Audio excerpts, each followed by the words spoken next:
हम बात करेंगे उन सारे गानों के बारे में जो हम सभी सुनते आए हैं, बड़े फेमस गाने हैं, लेकिन उन गानों में एक खासियत है। ये गाना गाया हुआ है किसी बड़े प्लेबैक सिंगर ने, लेकिन इसमें एक ऐसा कोई पार्ट है, ऐसी कोई जगह है जहाँ पे किसी दूसरे प्लेबैक सिंगर ने या तो एक वर्ड गाया है, या तो एक लाइन गाई है, या सिर्फ मुखड़ा गाया हुआ है। ये शायद हमें पता नहीं है।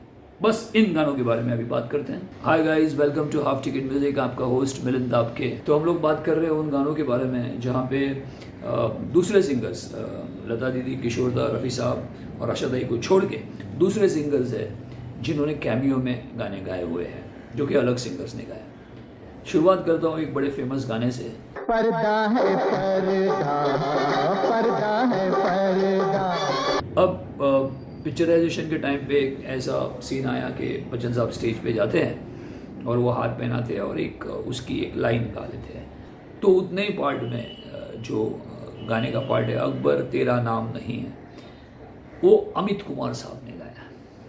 पूरा गाना रफ़ी साहब का और उतना सा पार्ट अमित कुमार साहब ने गाया। अकबर तेरा नाम नहीं है। अब चलते हैं उस गाने पे जो लता दीदी ने गाया। आज भी उस गाने के ऊपर डांसेस होते हैं अलग अलग स्कूल्स और कॉलेजेस में। फोटो में ऐसी बात में दबा के चली आई, खुल जाए वही बात तो दुहाई है दुहाई। जो बर्मन दादा का म्यूजिक था।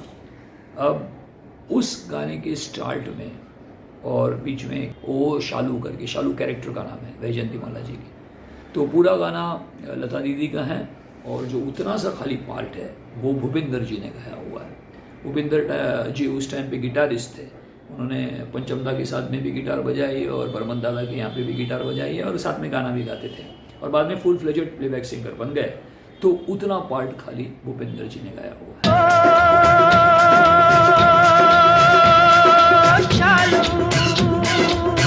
अब चलते हैं उस गाने की तरफ जो रफ़ी साहब ने गाया।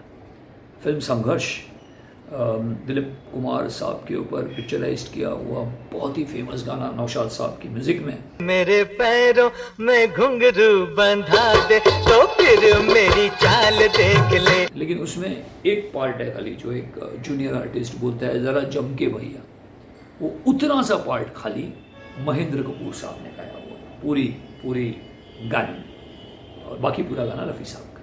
जरा जम के भैया। फिल्म अनाड़ी, शंकर जयकिशन साहब का म्यूजिक और बहुत ही मेलोडियस लता मंगेशकर। वो चांद खिला वो तारे हंसे, ये रात अजब मतवारी है। पूरा गाना दीदी गाती है, लेकिन एक खाली जो ना समझे और वो ना समझे वो अनाड़ी है, बस उतना सा पार्ट मुकेश जी ने गाया हुआ है और बाकी का पूरा गाना लता दीदी ने गाया है। ना समझे वो अनाड़ी है। फिल्म चोरी चोरी, फिर से एक बार शंकर जयकिशन साहब का म्यूजिक और नरगिस जी के ऊपर पिक्चराइज किया हुआ ये गाना।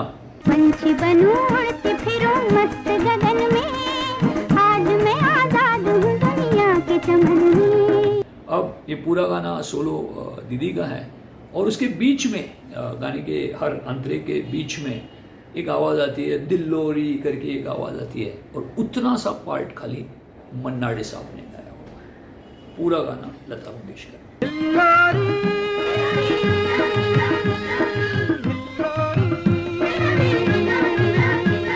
रफ़ी साहब का गाया हुआ और एक गाना था फिल्म सीमा का, शंकर जयकिशन साहब का म्यूजिक। हालांकि वो उस दौर की फिल्म थी जब जयकिशन साहब नहीं रहे, तो शंकर जी ने ज़्यादातर इसका म्यूज़िक दिया था। कबीर बेदी साहब इसमें मेन हीरो थे और सिम्मी ग्रेवाल जी वो हीरोइन थी। तो उसमें एक बेहद मेलोडियस सॉन्ग, बड़ा ही हॉन्टिंग मेलोडी जिसको कहते हैं, वो रफ़ी साहब का था। जब भी ये दिल उदास होता है। पूरा गाना रफ़ी साहब का है और आलाप में खाली शारदा जी ने गाया हुआ है।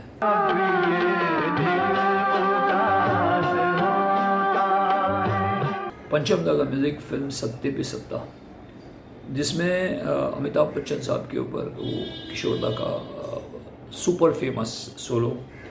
पर मेरे कब तक मुझे ऐसे ही तड़पाओगे। पहला अंतरा खत्म होने के बाद में एक इंटरल्यूड है और एक इंटरल्यूड में एक आलाप है जो गाया था एनेट पिंटो, जिन्होंने पंचमदा के साथ काफ़ी काम किया। तो वो एनेट पिंटो का वो उतना सा पार्ट है और पूरा गाना किशोर दा ने गाया।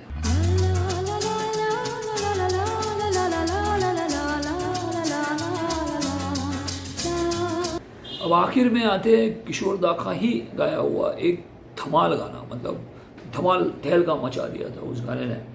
स्क्रीन पे धर्मपाल जी, रेखा जी के साथ में वो फाउंटेन हुतात्मा चौक मुंबई में वो क्रेन में झूलते हुए, आप समझ गए कौन सा गाना। अरे रास्ता रास्ता देखो आग मेरी लड़ी है, अरे आग जिससे लड़ी है वो पास मेरे खड़ी है। उसमें खाली एक पार्ट है, अरे मैंने ऐसा तो नहीं कहा था, जो रेखा जी बार बार कहती है। अरे ये क्या कह रहे हो, मैंने ऐसा तो नहीं कहा था। अब उस पार्ट के लिए यूज़ किया गया था उषा टिमोथी जी, जो कि अपने आप में एक प्लेबैक सिंगर थी। उन्होंने कल्याण जी भाई के साथ में काफ़ी सारे गाने भी गाए थे। हिमालय की गोद में उनका एक बड़ा फेमस गाना रह चुका है और रफ़ी साहब के साथ में काफ़ी शोज़ किए हैं उन्होंने अब्रॉड में। तो उतना सा पार्ट खाली उषा टिमोथी जी ने गाया था। हालांकि उन्होंने कहा था कि उनको क्रेडिट ना दिया जाए क्योंकि उन्होंने गाना नहीं गाया था, लेकिन उतना सा पार्ट, लेकिन फिर भी वो गाना भी धमाल था और उनकी बोली हुई एक लाइन भी बहुत मज़ेदार थी। मेन प्लेबैक सिंगर्स कोई और है और कोई दूसरा एक छोटा सा पार्ट ले लेता है, जो कि हालांकि वो खुद भी एक प्लेबैक सिंगर होता है, लेकिन कहीं पे आके वो छोटा सा पार्ट गा के चला जाता है। तो बस ऐसे ही किस्से हैं। अगर आपको पसंद है तो हाफ टिकट म्यूज़िक को शेयर कीजिए, लाइक कीजिए, सब्सक्राइब कीजिए। Thank you very much.